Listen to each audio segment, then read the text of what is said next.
सर्वांना शुभ प्रभात. प्रभू येशू ख्रिस्ताच्या नावात विश्ववाणी परिवाराकडून आम्ही मार्गाकरिता प्रकाश कार्यक्रमात आपले सहर्ष स्वागत करीत आहोत. या नंबरवर प्रार्थना करण्यास उपलब्ध आहोत. धन्यवाद. परमेशाला स्तवा निरंतर, परमेशाला स्तवा, परमेशाला स्तवा, परमेशाला स्तवा.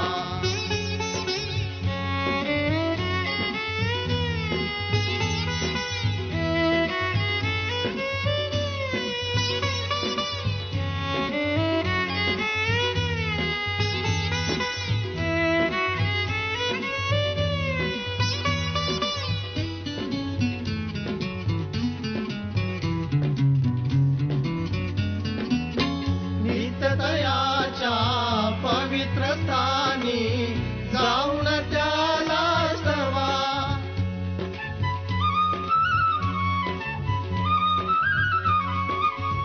सामर्थ्याचा प्रसर तयाचा आणून ध्यानी स्तवा. वर्णात्याचे प्रताप महाचे, वर्णात्याचे प्रताप महाचे, गाऊन त्याला स्तवा,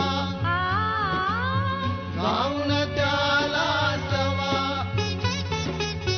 कर्णावीणा सतार घेऊन, कर्णावीणा सतार घेऊन, जगदीशाला स्तवा, जगदीशाला स्तवा, परमेशाला स्तवा, परमेशाला स्तवा. आजच्या मननासाठी देवाचे वचन दानियल ह्याचा 2 अध्याय 23 आणि 24 ही वचने. दानियल अध्याय 2 23 आणि 24 ही 2 वचने. हे माझ्या पूर्वजांच्या देवा, मी तुझे उपकार मानितो व तुझे स्तवन करीतो, की तू मला ज्ञान व बल ही दिली आहेत आणि राजाची गोष्ट कळविली आहे. यावर दानियल, ज्या अर्योकास राजाने बाबेलाच्या ज्ञानी पुरुषांचा वध करण्यास नेमिले होते, त्याचकडे जाऊन तो म्हणाला, बाबेलाच्या ज्ञानांचा वध करू नका, मला महाराजांपुढे न्या, म्हणजे मी त्यांना स्वप्नाचा अर्थ सांगतो. प्रभू परमेश्वर या वाचलेल्या वचनावर आशीर्वाद देव. ख्रिस्तातील माझ्या प्रियांनो, आपल्या प्रभू येशू ख्रिस्ताची शांती, प्रीती आणि कृपा तुम्हा प्रत्येकाबरोबर असो. आज आपण दानियल 2 23 आणि 24 या वचनांवर मनन करणार आहोत. यामध्ये आपण पाहतो की दानियेलाची एकनिष्ठता, त्याचा विश्वास आणि इतरांसाठी त्याचा कळवळा. अध्याय 2 मध्ये आपण वाचतो की नबुकदनेस्सर राजाला एक स्वप्न पडलेले होते. तेव्हा या राजाने हुकूम केला की माझी स्वप्ने काय आहेत आणि त्याचा अर्थ काय आहे. त्यासाठी त्याने ज्योतिषी, मांत्रिक, जादूगार, खाजदी यांना बोलावून आणण्यास सांगितलेले होते. परंतु हे स्वप्न, त्याचा अर्थ कोणीही सांगू शकला नाही. तेव्हा राजा क्रोधाने संतप्त झाला आणि बाबेलाच्या सर्व ज्ञानांचा, सर्व बुद्धिमानांचा वध करावा अशी त्याने आज्ञा केली. आणि लोक दानियेलाचा व त्याच्या सोबत्यांचा वध करण्यासाठी त्यांचा शोध करू लागला. तेव्हा आपण पाहतो की दानियेलाने गार्द्यांचा जो नायक आहे अर्योक हा वध करण्यास निघाला असता, दानियेलाने त्याच्याबरोबर चातुर्याने व सुज्ञतेने भाषण केले. तसेच दानियेलाने राजाकडे जाऊन विनंती केली की त्याला अवकाश द्यावा, म्हणजे मी हुजुरास स्वप्नाचा अर्थ सांगेन. 2 अध्यायाच्या 17-18 वचनामध्ये आम्ही वाचतो की दानियेलाने त्याच्या सोबत्यांकडे जाऊन, ते सोबती म्हणजे हनन्या, मिशायल आणि अझरिया, यांना ही हकीकत त्याने जाऊन सांगितली आणि त्यांना विनंती केली की या रहस्य संबंधाने स्वर्गीय देवाकडे आम्ही प्रार्थना करावी, त्याला दया मागावी आणि त्याचा अर्थ आम्हाला समजावा. आश्चर्य म्हणजे रात्री देवाने दानिएलाला एक रहस्य प्रगट केले.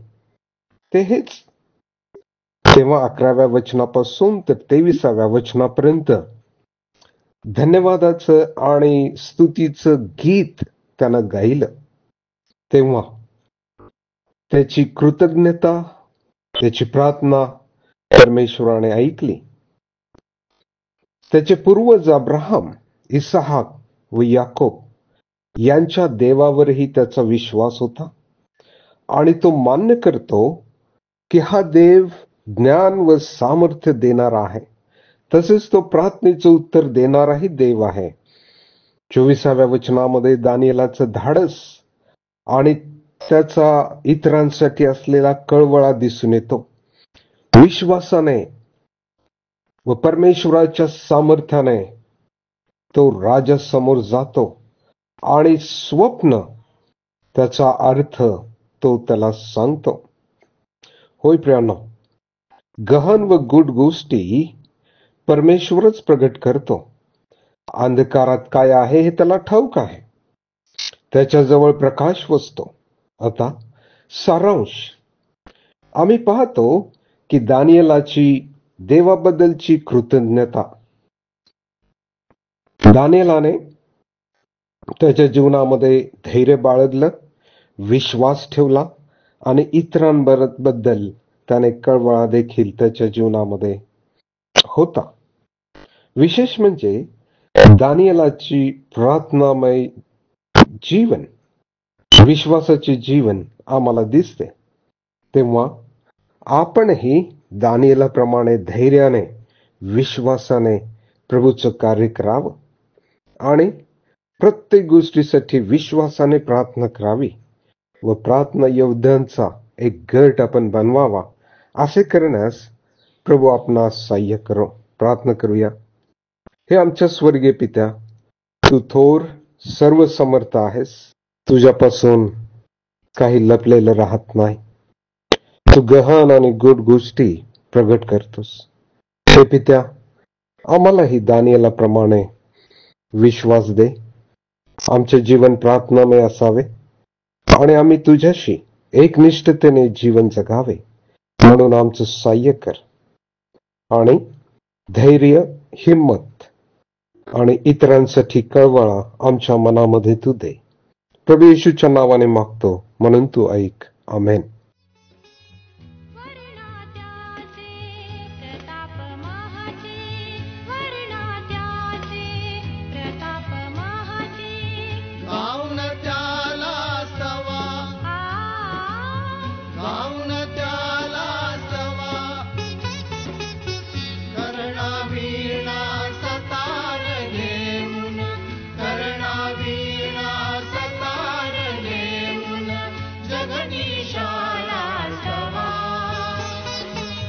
जगदीशाला स्तवा. परमेशाला स्तवा, परमेशाला स्तवा.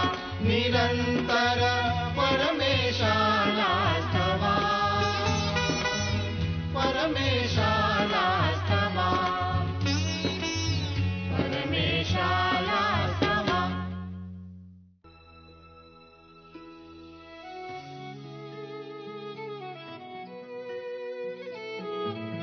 की आता आपण आपल्या प्रार्थना विनंत्या कोणत्याही वेळेस विश्ववाणी प्रार्थना केंद्राला टोल फ्री नंबरद्वारे कळवू शकता.